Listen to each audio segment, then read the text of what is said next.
Que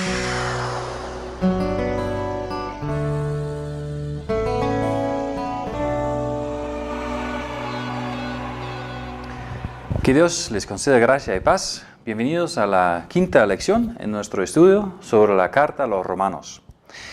Hemos llegado al capítulo 4 y vamos a estudiar todo lo que es el capítulo 4. En este capítulo, Pablo muestra que no es pura teoría cuando dice que nadie puede jactarse de sus obras ni justificarse por ellas, sino que todos son justificados por la fe en Cristo. Y para sustentar su alegación, cita a dos testigos del Antiguo Testamento, dos de las personas más significativas para los judíos. Abraham, que es el antepasado del pueblo judío, y David, que es el rey más importante de la historia de Israel. Los dos son importantes porque a ellos Dios les dio la promesa que en su linaje naciera el Mesías. Tanto para los judíos como para nosotros, las promesas de salvación están estrechamente ligadas a esas dos personas. ¿Y qué tal Abraham, el antepasado más famoso de los judíos? ¿No tenía algo de qué jactarse? ¿Su estado de fundador del pueblo de Israel? ¿Sus buenas obras u otra cosa? No, dice Pablo, no. En su relación con otras personas, Abraham seguramente fue un hombre muy justo, pero delante de Dios y con respecto a su salvación, no tenía posición, ni obras, ni nada que pudiera merecer la justicia delante de Dios. Abraham también tenía que ser declarado justo por Dios a causa de su fe. Dios le dio la promesa mesiánica, diciendo que su descendiente sería una bendición para todas las naciones. Y Abraham le creyó a Dios, confiaba en su promesa, a pesar de que él y su esposa, Sara, no podían tener hijos. Y la palabra dice que eso le fue contado por justicia, es decir, que Dios atribuyó su propia justicia a Abraham y lo declaró justo porque tenía fe en la promesa. Fue justificado por su fe y no por sus obras, ni por su obediencia, sino simplemente por creer en la promesa.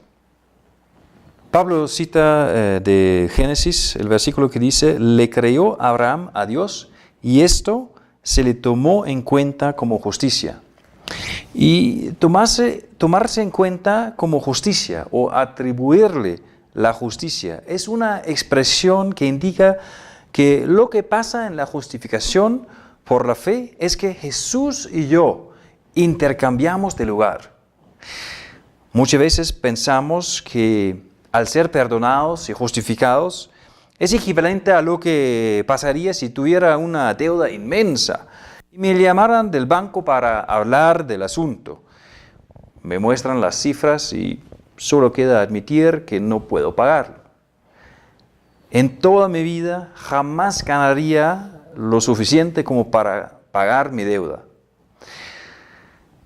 Pero el director del banco entra a la sala de reunión y me dice: no te preocupes, yo pago tu deuda y ya no debes ni un sol. Y yo salgo de ahí contento, porque ya no tengo deuda, mi cuenta está en cero. Pero ahora, claro, tengo que trabajar duramente para sostenerme y para no volver a endeudarme. Pero la justificación por fe no es así, es realmente mucho mejor, porque consiste en un cambio real. Jesús asume mi deuda. Y al mismo tiempo, Él transfiere toda su justicia a mí. O sea, equivaldría a la situación en el banco donde el director asume mi deuda y la paga, pero no me deja con una cuenta en cero, sino que al mismo tiempo transfiriera todo el capital del banco a mi cuenta. El cambio es completo y es total. Así también con la justificación por la fe. Cuando Dios tomó en cuenta mi fe por justicia, no solamente asume mi deuda, sino que también transfiere toda la riqueza celestial, toda bendición y toda justicia de Jesús hacia mi persona. Una pregunta importante que todos debemos hacernos a nosotros mismos y quizás a otros también es: ¿qué te va a dar paso a la vida eterna en los cielos? La respuesta revelará lo que creemos en el fondo de nuestro corazón. La primera respuesta podría ser: he sido una buena persona, un buen cristiano. He estado sirviendo en la iglesia, he leído la Biblia, etcétera, etcétera. En realidad, lo que está demostrando esa persona, lo que su respuesta revela, es que la persona que dice así cree en la justificación por sus obras. Y es por eso que Pablo dice en el versículo 4 del capítulo 4, que el que trabaja, es decir, que el que hace las obras de la ley, su salario no es un regalo, sino algo que tiene merecido, como dice, ¿no? Ahora bien, cuando alguien trabaja, no se le toma en cuenta el salario como un favor, sino como una deuda. Es decir, el salario del que quiere trabajar, el que quiere merecer su salvación, no es un regalo. O sea, el que confía en sus obras y su buena vida será juzgado merecidamente según las exigencias de la ley, las cuales nadie puede cumplir. Y cuando el que quiere salvarse por las obras de la ley se pierde eternamente, no es porque no ha trabajado lo suficiente, sino porque todo este proyecto es imposible de culminar. No podemos salvarnos por la obra. No va a resultar trabajar para entrar a la vida eterna. Otra respuesta a la pregunta podría ser: yo creo en Dios y trato de hacer su voluntad. Y esta respuesta revela que la persona sí cree en Dios. Cree que Dios lo salva, pero que también tiene que poner su parte para cumplir la ley. Una tercera respuesta podría ser: yo creo en Dios con todo mi corazón, tratando de siempre esforzarme y mantenerme firme en la fe. Hay que tener fe. Y una respuesta así muestra que la persona que sí cree en la salvación por la fe, pero considera su fe como una obra suya, como su aporte para lograr la salvación. Y las tres respuestas no concuerdan con lo que dice la Biblia acerca de la salvación solamente por la gracia.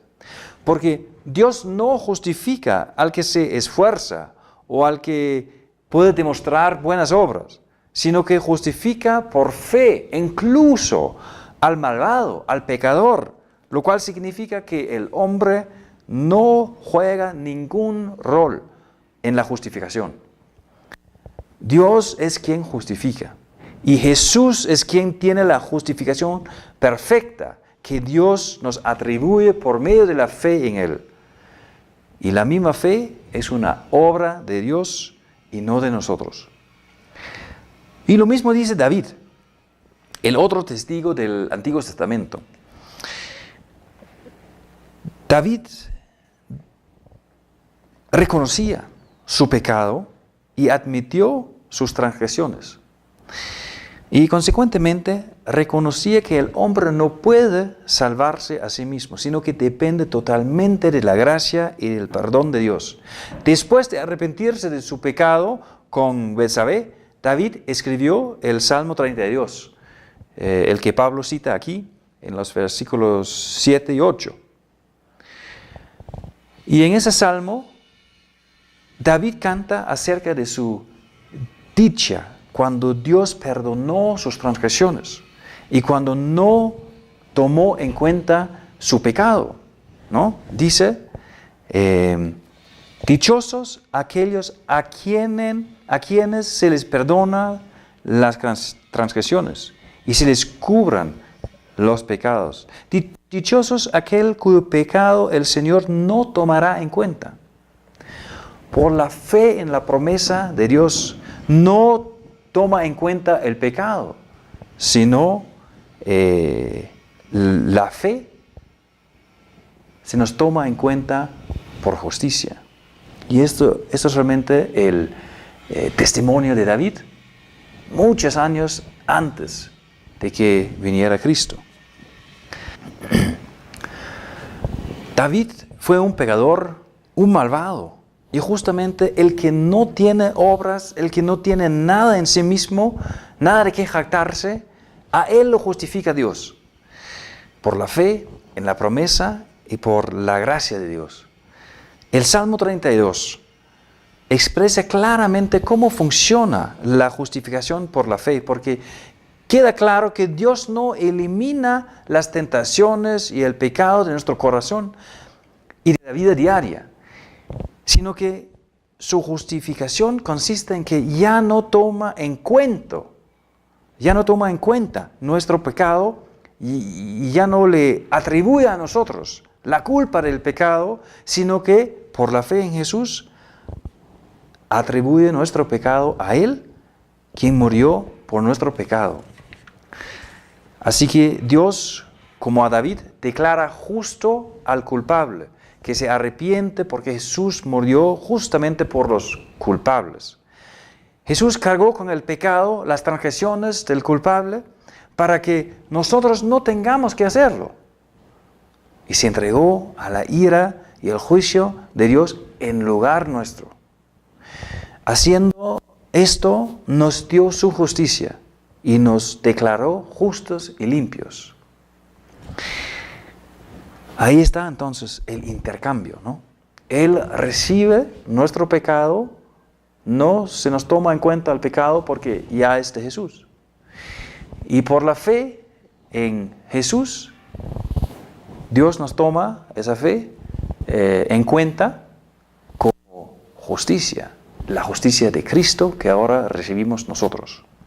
Si pensamos que nuestras obras y prácticas cristianas como la obediencia, nuestro fervor, el diezmo, la buena moral, etcétera, etcétera, si pensamos que todo esto nos puede ganar el favor de Dios y hacerle amarnos más, estaríamos realmente jactándonos, porque no podemos ofrecerle nada a Dios que tiene valor con respecto a la salvación. Y Pablo dice claramente que nadie puede salvarse por las obras de la ley. Nadie tiene por qué jactarse delante de Dios. La justificación no se basa en nada nuestro, sino únicamente en la gracia de Dios. Se basa en la preciosa verdad de que Dios no toma en cuenta nuestro pecado y tampoco nuestras obras, sino que pone a Jesús en nuestro lugar y hace que Él valga por nosotros. Esto es la justificación. En el capítulo 4, del 9 al 16, Pablo pregunta si esta dichosa realidad, que es la justificación por la fe, solamente vale por los judíos, aquellos que eran circuncidados como una señal de su pertenencia al pueblo de Dios. La respuesta de Pablo fue clara y simple. No, la justificación por la fe también es para los gentiles. No está limitada a los judíos nomás, puesto que Abraham recibió la promesa de la justificación antes del mandamiento de la circuncisión. En efecto, Pablo acá en este caso usa el tiempo como argumento, evidenciando que lo que recibió primero, la promesa de justificación por la fe, no puede ser anulado por lo que sucedió años después, la orden de circuncidarse. En realidad, la circuncisión es un sello de la justicia y la gracia que ya habían recibido los judíos al creer en la promesa. para Abraham fue realmente un sello de la justicia que ya había recibido por creer en la promesa de Dios. Y la circuncisión no fue una condición para tener parte en el amor y la salvación de Dios, lo cual muestra que Abraham ante todo es el padre de todos los creyentes, circuncidados o no, porque por la fe Dios lo tomó en cuenta su fe por justicia. Y este es el argumento de Pablo aquí, de que la fe en la promesa de Dios es lo que salva, lo que Dios le cuenta como justicia y no la obediencia al mandamiento, el mandamiento de circuncidarse. La fe es lo primero, lo que nos hace participar realmente en la justicia de Jesús y no es nuestra obediencia a la ley de Dios. La obediencia a Dios y a su buena voluntad es consecuencia de la fe, es un fruto del Evangelio y de la gracia que experimentamos en nuestra vida y no la condición que debemos cumplir para recibir dicha gracia. Y esto es importante porque si lo tomamos al revés vamos a perdernos la justicia y la salvación. Así lo dice Pablo en el versículo 14, ¿no? Dice, porque si los que viven por la fe fueran los herederos, entonces la fe no tendría ya ningún valor y la promesa no serviría de nada. La ley, en efecto, acarrea castigo, pero donde no hay ley tampoco hay transgresión. Si queremos pasar nuestra salvación en nuestra obediencia, en nuestra vida cristiana, en nuestra habilidad de hacer lo que dice Dios en su palabra, no va a resultar. Fracasaremos y nos perderemos la salvación, porque entonces tendríamos que cumplir toda la ley de Dios con un amor infalible y perfecto. Y en tal caso, la justicia de Jesús no valdría para nosotros en el juicio y solamente nos esperaría el castigo. La esencia del Evangelio es que Dios ha quitado la ley de su lugar entre Él y nosotros. Vamos a imaginarnos que para entrar a la justicia de Dios, para entrar a su reino, la vida eterna, tenemos que pasar por una puerta. Y si esta puerta fuera la ley de Dios, no tendríamos ninguna posibilidad de pasar. No habría esperanza, porque siempre hay transgresiones en nuestra vida. Hay pecados y no somos capaces de cumplir su mandamiento, no somos capaces de cumplir su ley a la perfección. Pero la verdad es que la puerta no es la ley. La puerta a la vida eterna no es la ley. La ley ha sido quitada. No está en este lugar entre nosotros y el amor de Dios. No está entre nosotros y la salvación, sino que se ha quitado y la puerta es Jesús. Solamente por Él tenemos que pasar. Él es la puerta a la vida eterna. Y eso significa, como dice Pablo, que no hay ley que provoca transgresiones. Solo está Jesús y su justicia. Y pasando por Él somos limpios, sin pecado, sin transgresiones. Somos ahora justos. Esta es la promesa de salvación, lo cual significa que la ley, los mandamientos y nuestra obediencia nunca podrán salvarnos y nunca ha sido el plan de Dios que este fuera el camino a la salvación para nosotros. La salvación y la justificación solamente se reciben por la fe, la cual Dios crea en nosotros, tal como lo hizo con Abraham. Y es así porque Dios ha visto que el hombre solamente puede ser salvo y entrar a la vida eterna por la gracia, por su gracia, por la obra de Cristo. Y ahora, a partir del versículo 17, ahí entendemos de que Dios es un Dios grande y vivo, ¿no? Él da vida a los muertos. Y esto es lo que pasó cuando Jesús resucitó. Dios dio vida al muerto. Y cuando creemos en Jesús, también nos da vida a nosotros, delante de Él. A nosotros que estamos muertos espiritualmente. Abraham creía en este maravilloso Dios y confiaba en su poder y su voluntad de cumplir sus promesas. Lo más importante no es la clase de fe de Abraham, sino el objeto de esa fe, el Dios Todopoderoso. Porque Dios es fiel y no hay diferencia entre sus palabras y sus acciones. Lo que ha dicho, se hace. Lo que Él ha prometido, pasará. Pero Abraham tenía que esperar y creer contra toda esperanza, porque física y humanamente hablando no había esperanza para Abraham y Sara para tener hijos. Pero confiaba en la promesa de Dios y no se volvió incrédulo, a pesar de que tuviera que esperar muchos años sin ver el cumplimiento de la promesa.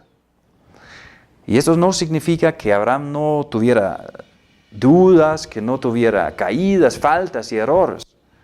Abraham falló, Abraham dudó en varias ocasiones, pero esto no lo llevó a rechazar las promesas de Dios, ni lo llevó a la incredulidad, sino que seguía creyendo y confiando en el poder de Dios. Estaba creyendo contra toda esperanza, porque sabía de que el que le había dado la promesa fue el Dios Todopoderoso.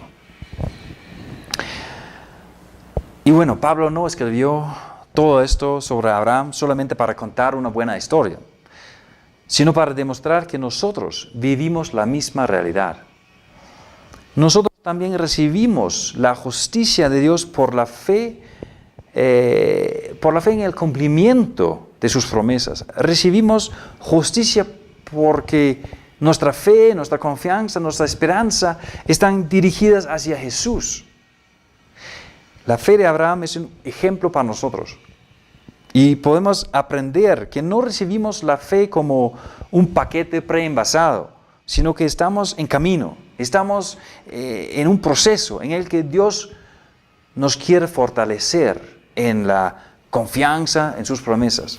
También aprendemos que la fe a veces va en contra de nuestro intelecto, en contra de nuestros sentimientos, como en el caso de Abraham y su estado físico. Así también nosotros tenemos que negarnos a nosotros mismos y reconocer que no tenemos vida y esperanza en nosotros, sino que necesitamos la fe en aquel que puede dar vida a los muertos. La fe no es un sentimiento de optimismo ni una fuerza interior, sino confianza y esperanza en el Dios Todopoderoso y en su palabra, en su Hijo. De Abraham aprendemos que podemos refugiarnos en Dios con nuestras dudas y nuestras fallas, porque Dios nos guarda y sostiene a nosotros también en el camino de la fe. Y de esa manera aprendemos a confiar y creer en las preciosas promesas del Evangelio, que nos promete la salvación y la vida eterna por la muerte y la resurrección de Jesús. Y esta es la fe que Dios nos toma en cuenta por justicia. Gracias.